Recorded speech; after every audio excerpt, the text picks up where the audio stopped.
Hi there, it's Lee Shane, your local real estate professional. I was sitting here tonight and working on another contract, and we got in what they call an escalation clause. And I thought to myself, we don't see a whole lot of these, except in maybe this current crazy market where things are just going so fast and prices are going up, and we're going into multiple offers on just about every property.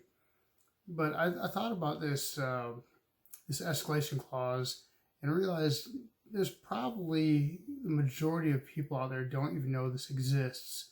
And there's a lot of realtors who either have never used one or are unfamiliar with it, or maybe in their areas they're not even allowed to make use of this.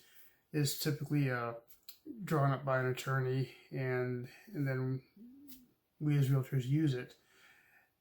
So I thought I'd sit down and I'd tell you a little bit about what an escalation clause is, how it works, and basically when we use it.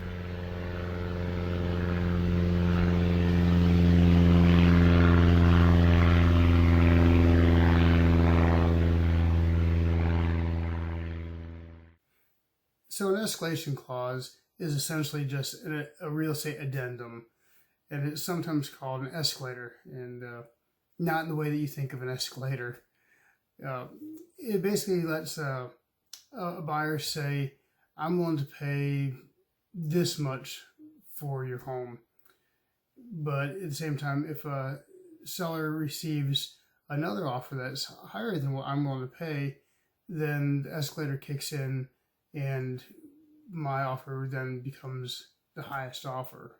So an escalation clause has just a few major components, and that is what the original offer purchase price is, how much you're willing to pay above the highest bid, and also in what increments you're willing to increase should there be multiple offers. So let me give you a real simplified example. Let's see. You're looking to buy a house and you're willing to pay up to $110,000 for this house. If you offer $100,000 for the house and another offer comes in, let's say $103,000. Now, we already know that you're willing to pay up to $110,000 for this particular house. But because there is another offer higher than yours, this is where the escalation clause can come in and help you win that bid, if you will. So since you're willing to pay up to $110,000, the high bid is $103,000. Your escalation clause will define what increments you're going to increase in. So in this case, we'll make it simple and we'll use $1,000. So when the escalation clause kicks in, this automatically puts your bid at $104,000. That's your $100,000 with the escalation clause enacted to go $1,000 above the highest offer of $103,000, making yours $104,000. Now, the one thing that you want to be careful of, and your realtor should be able to advise you on this, is typically we don't use an escalation clause unless we know for certain that there's multiple offers involved. Because if you submit an offer to a seller with your escalation clause and there are not multiple offers, or at least another offer, then you're basically showing your hand as to what you're willing to pay for the house. Let's go back to our original scenario. You offer $100,000 for the house, and you say that you're willing to pay up to $110,000 using your escalation clause. Now, if there are no competing offers, then the seller has the right, and chances are their realtor is going to advise them just to counter back with an offer of $110,000 because they know that that's what you're willing to pay for that house. Typically, I will personally ask for proof that there was a higher offer. And I do this just to protect my clients and to keep everybody honest.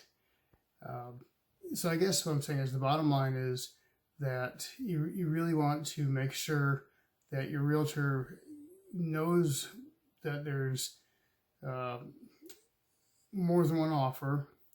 They want to be well versed in how to utilize the escalation clause, and you as the buyer need to set a dollar point where you're comfortable paying possibly more than one asking price, or possibly even more than the appraised value. Now that's a whole nother story when you get into purchasing property that is above the appraised values. But in short, you may be coming out of pocket with a little extra money that you didn't originally intend to. But again, in the market that we're currently seeing right now, this is not uncommon.